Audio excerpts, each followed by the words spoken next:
Si Sara nag-announce na, nag-proclaim na. Ang oposisyon, pakinggan nyo, mga kapatid. Senator Risa Ontiveros, reacting to Vice President Sara Duterte's intent to run for president, says the opposition too is preparing for 2028. Indicator ito na hindi talaga sila ni minsan nagkaisa. At hindi talaga ito magkaisa. Kaya hanggang ngayon, wala silang mapili kasi mismo sa hanay nila, anak bayan, makabayan, kung anong mga bayan-bayan dyan, no?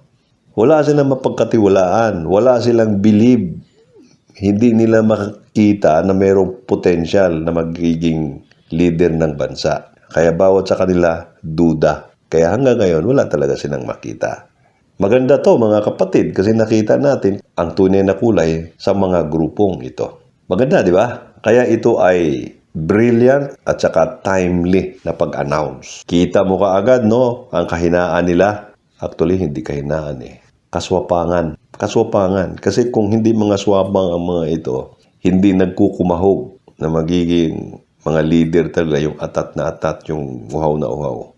Dapat meron na silang napili eh. Kasi kita naman nila kung talagang malakas ang kanilang kaso kay Sara, dapat nakahanda na rin sila. Meron silang napili na kung sino ang kakalaban kay Sara. Eh wala talaga. Si Risa akala ko handa na. Kaya ang layo na nun. Dapat ngayon meron na para mag-groom na nila ito.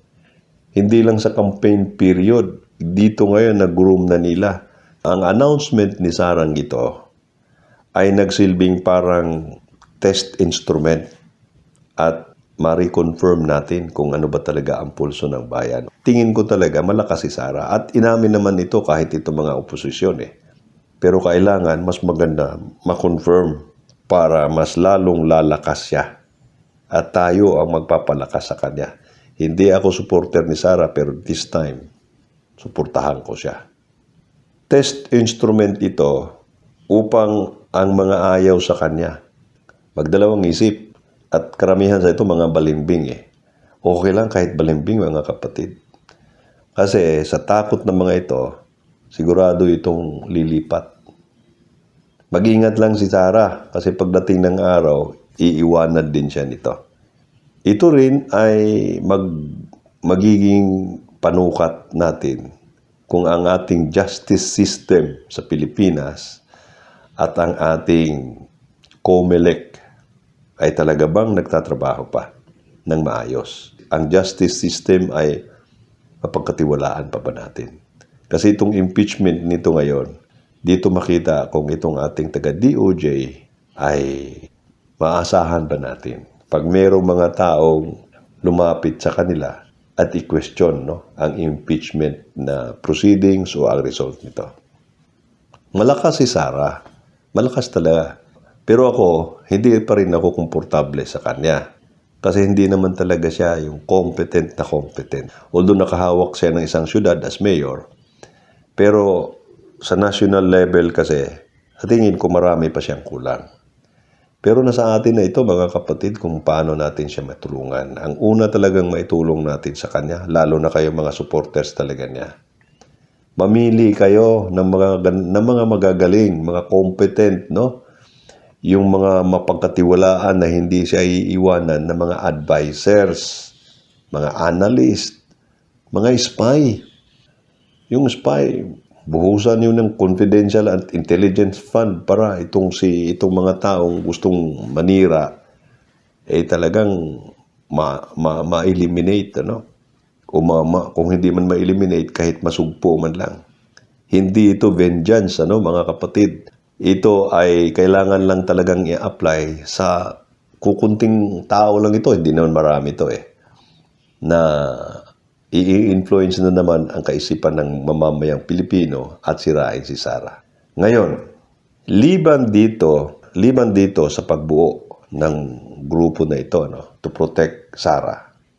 Kailangan din ni Sara na wag na masyadong i-apply yung kamay na bakal na kagaya ng tatay niya. Dapat medyo mag-evolve na siya, Mag-evolve na. At i-consider ang reconciliation.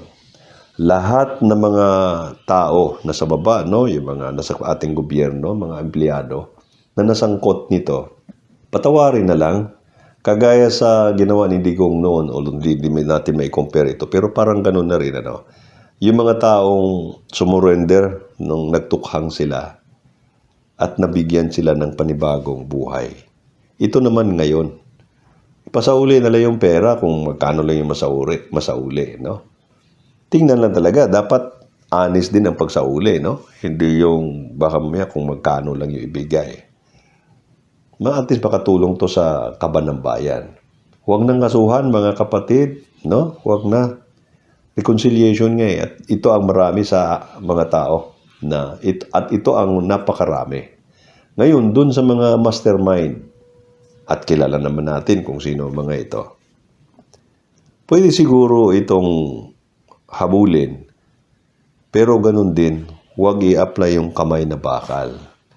At huwag gamitin ang social media, mainstream media, upang ipakita na ganito na ang progress na nangyari sa paghabol sa kanila. Ibigay na ito sa Department of Justice. Sila na. Tsaka yung mga ehensya ng iba na mangungulekta ng information, ng mga data, no? I-analyze ito at i-file ng kaso. Di bali ng ang kaso itatakbo ng dekada-dekada, at least tumatakbo yung hustisya. Ang proseso nito. Ito lang ang paraan na tayo ay magkaisa uli. At ang pangatlo, sana naman tayo mga Pilipino, hindi ako nagdududa na magkaisa pa rin tayo. Kailangan lang iwasan sa social media yung bangayan ng yung mga insultuhan, saka yung siraan, yung fabrication ng mga information, Kung tayo talaga ay seryoso. Halimbawa, mga ka-DDS, although okay naman sila, parang ang kanila reaction lang eh. Pag may bumato sa kanila, babatuhin din nila ng ganito. Kasi nga, ang gusto nila siguro na i-protect nila ang sinusuportahan nila. Okay naman yon para sa akin. Ang iba lang kasi, meron ng mga pagmumura, meron ng paninira din. Baka ito, iayos.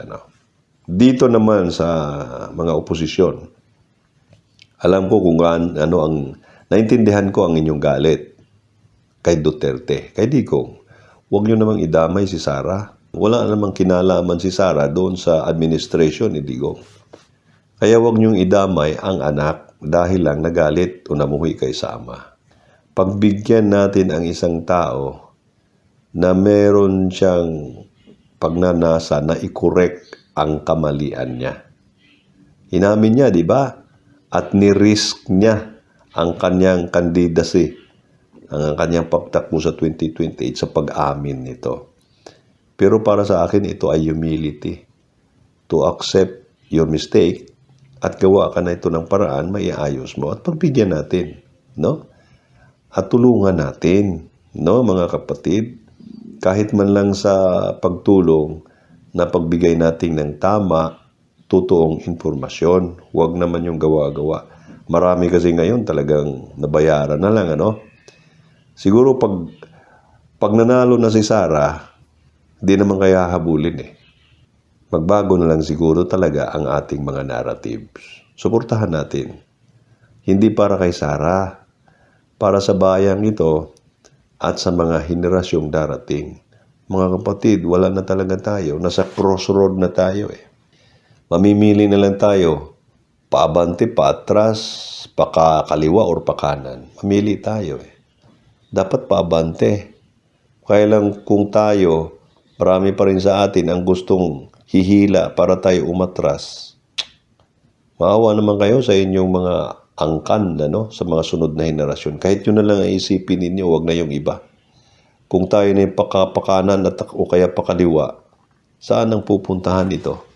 Kaya pag hinila natin ito ganito o pabalik, nasa inyo na rin mga kapatid, na hindi kayo makonsensya kung anong mangyari sa kinabukasan. O kung naman ngayon ay naniniwala talaga kayo na tama yung mga pinaniniwalaan ninyo, na tama din yung mga sinusuportahan ninyo, i-check nyo ulit. mga kapatid. Ang panawagang ito ay hindi lang naman akong gumawa. Marami din, At ang layunin natin, hindi na siguro para sa atin, tayong mga may edad, para na lang sa sunod na henerasyon. Kasi marami talaga sa ating mga may edad na tayo pa ang dahilan kung bakit nagkaganito ang ating bayan, nagkaganito ang ating mga kabataan. Nilalaso natin ang kanilang kaisipan, dinadaya natin ang kanilang mga pag-iisip. At tinatanim natin yung galit at pagkamuhi sa kanilang puso. Alam ko kung saan galing ang source na ito. Galing sa ating mga matatanda. Galing talaga sa atin ito. Kaya sila nagkaganito. Magandang araw po sa ating lahat.